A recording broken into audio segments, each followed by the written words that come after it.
கார்த்தி தீபா இல்லை இப்போ ராட்டகாசமான எபிசோட் வந்திருக்கு. ஸ்கிப் பண்ணாமல் ஃபுல்லுடையும் கேளுங்க. அதுக்கு இந்த வீடியோ பிடிச்சிருந்துச்சுன்னா லைக் பண்ண பாருங்கள். ரொம்ப பிடிச்சிருந்துச்சுன்னா சேனலுக்கு வந்து சப்ஸ்கிரைப் பண்ணி கண்டினியூஸாக ஆதரவு வந்துட்டாங்க.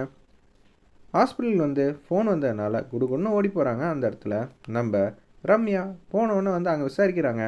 பார்த்தா அங்கே அது மாதிரிலாம் தகவலே இல்லைன்னு சொல்லிடுறாங்க. ஒரு பக்கம் கேட்குறாங்க நம்ம தீபா, என்னடி ஆச்சுன்னு. இல்லடி, அது சும்மா யாரோ விளையாட்டுக்கு சொல்லியிருக்காங்க. நான் உன் வீட்டில் இருக்கிறதுனால சொன்னாங்களா இல்லை யதார்த்தமாக சொன்னாங்களா ஒன்றும் புரியலையேங்கிற மாதிரி யோசிக்கிறாங்க. சரி விட்ரி, எப்படி இருந்தாலும் ஒரு நாள் உன் ஹஸ்பண்டை நான் பார்க்க தானே போகிறேன். அது மட்டும் இல்லாமல் கல்யாண நாள் அதுவுமா பார்த்தா நல்லா இருக்குங்கிற மாதிரி தான் புரிஞ்சுக்கிறாங்க. அந்த இடத்துல நம்ம ரம்யா அபிராமி அம்மா தீபாவுக்கு கல்யாண நாள் அதுவுமா இது வரைக்கும் நம்ம புடவை எதுவுமே எடுத்து கொடுத்தது இல்லையே, தீபாக்கா ஆசையா நம்ம தான் எல்லா புடவையும் செலெக்ஷன் பண்ணி தீபாவுக்கு அடுக்கி கொடுத்துடணும் அப்படின்னு சொல்லி யோசிச்சுட்டு புடவை கடையே வீட்டுக்குள்ளே கொண்டு வந்துடுறாங்க. ஒரு 200-300 புடவை எடுத்துகிட்டு வந்திருக்காங்க போல இருக்கு. அந்த இடத்துல அத்தை, இதுலேருந்து நீங்களே பார்த்து எனக்காக புடவையை செலக்ட் பண்ணி கொடுங்க.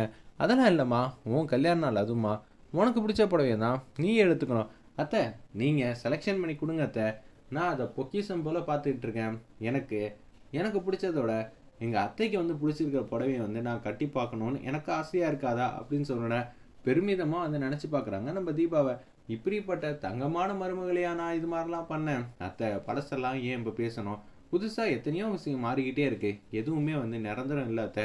இன்னைக்கு நீங்கள் என் மேலே காட்டுற பாசம் அப்படின்னு சொல்லி இக்க வச்சு பேசுகிறாங்க. என்ன நாளைக்கு மாறிடுமா? இல்லை, இதை விட அதிகமாக வராதா? அடுத்தது தங்க நகையெல்லாம் வாங்கி தர மாட்டிங்களா? அது புடவையோட விலையும் உயர்ந்தது, உங்கள் மேலே நான் வச்சிருக்கிற பாசமும் உயர்ந்தது இல்லையா? ஓ, நீ அப்படி வரியா? இல்லை அத்தை, சும்மா காமெடி பண்ணங்கிற மாதிரி தீபா பெர்ஃபார்ம் பண்ணிட்டு இருக்காங்க அந்த இடத்துல. அப்போன்னு பார்த்து தீபாவுக்கு என்ன புடவை வாங்கி தரலாம் அப்படின்னு சொல்லி யோசிச்சுட்டு இருக்கப்ப ஒரு ப்ளூ கலரில் சூப்பரான புடவை எடுக்கிறாங்க. தீபா, இந்த புடவை உனக்கு பிடிச்சிருக்கா? எனக்கு பிடிச்சிருக்கா அத்தை, எனக்காக எதுவும் சொல்லக்கூடாது. இது நான் உன் கல்யாணத்துக்காக வாங்கி தர புடவை. அப்படி இருக்கும்போது இதை நீ பத்திரமா வச்சுப்பியா? இந்த புடவையை தான் நீ நாளைக்கு கட்டிக்கணும் அப்படின்னு சொல்கிறாங்க. அத்தை, உங்கள் ஆசையே என்னோட விருப்பம், என்னோட விருப்பமே உங்களோட ஆசை அப்படின்னு சொல்லிட்டு இருக்காங்க.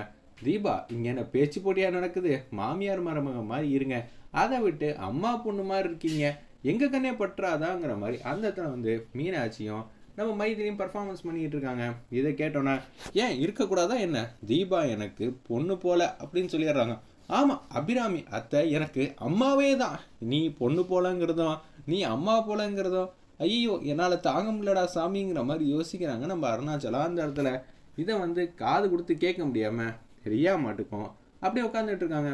அத்தை, என்னோட ஆசையும் ஒன்று இருக்குது, நீங்கள் நிறைவேற்றுறீங்களா? ஏய், இவ என்னமோ ஒரு வார்த்தை சொல்லி கூப்பிட்டா, இன்னொரு வாட்டி அந்த வார்த்தையை சொல்லி கூப்பிட்டான்னு வச்சுக்கிய, அப்புறம் நான் மனுஷியாக கூட நடந்துக்க மாட்டேன். நல்ல நாள் அதுவுமா என்னை எதுவும் பேச வச்சிடாத அப்படின்னு சொல்கிறாங்க. எனக்கு புடவை எதுவும் எடுத்து தரீங்களா? அதுவும் உங்கள் கையால். நானும் உங்கள் வீட்டு மருமக தானே. இப்போ ஏதாவது கொடுக்கும்போது சில பேர் ஆசைப்படுவாங்க பிஸ்கட் போடுற மாதிரி, இவங்களுக்கு எடுத்து கொடுக்க வேண்டியதானே. அந்த புடவையே எனக்கு வேணாம், நீங்களே வச்சுக்கங்கன்னு சொல்லிட்டு ரியா மட்டும் கோச்சிட்டு போகிறாங்க. அந்த இடத்துல எப்படி கழிச்சு விட்டேன்னு பார்த்தீங்களா? இவகிட்டலாம் இப்படி தான் பேசணும். ஆமாம்மா, இந்த திறமையெல்லாம் எனக்கு இருக்க மாட்டேங்குதுமா, அதனால தான் என்ன எல்லாரும் ஈஸியாக ஏமாற்றிடுறாங்க. அத்தை, பாசத்தை காட்டி ஏமாத்துறாங்க. பாசங்கிறது உங்களோட பலவீனம் கிடையாது, உங்களோட பலம். அதை முதல்ல தெரிஞ்சுக்கங்க. நாங்கள் தான் இருக்கோங்கல்ல, அப்புறம் என்ன அப்படின்னு சொல்லும்போது, ஆமாம் மைதிலி, மீனாட்சி, தீபா 3 பேர் என் பக்கத்தில் இருக்கிற வரைக்கும் என்னை யாராலையும் ஏமாற்ற முடியாது. ஏன்னா நான் ரொம்ப பாதுகாப்பாக ஃபீல் பண்ணுறேன். மைதிலி, உனக்கு பிடிச்ச புடவை எடுத்துக்கம்மா, ஒன்று தான் எடுத்துக்கணுமா அத்தை அப்படின்னு சொல்லி கேட்குறாங்க. எத்தனை வேணுமோ எடுத்துக்கங்க அத்தை, அப்படின்னா எல்லா புடவையும் எடுத்துப்பாங்க பார்த்துக்கங்கன்னு மீனாட்சி கிட்ட காமெடியாக பேசுகிறாங்க நம்ம மைதிலி. எடுத்துக்கம்மா, உனக்கு இல்லாத உரிமையா அப்படின்னு சொல்லும்போது அவங்கவுங்க இஷ்டப்பட்ட புடவை எடுத்துக்கிற மாதிரி காட்டி இந்த ப்ரோமோ அல்டிமேட்டாக முடிச்சிருந்தாங்க. வெயிட் பண்ணி பார்ப்போம்.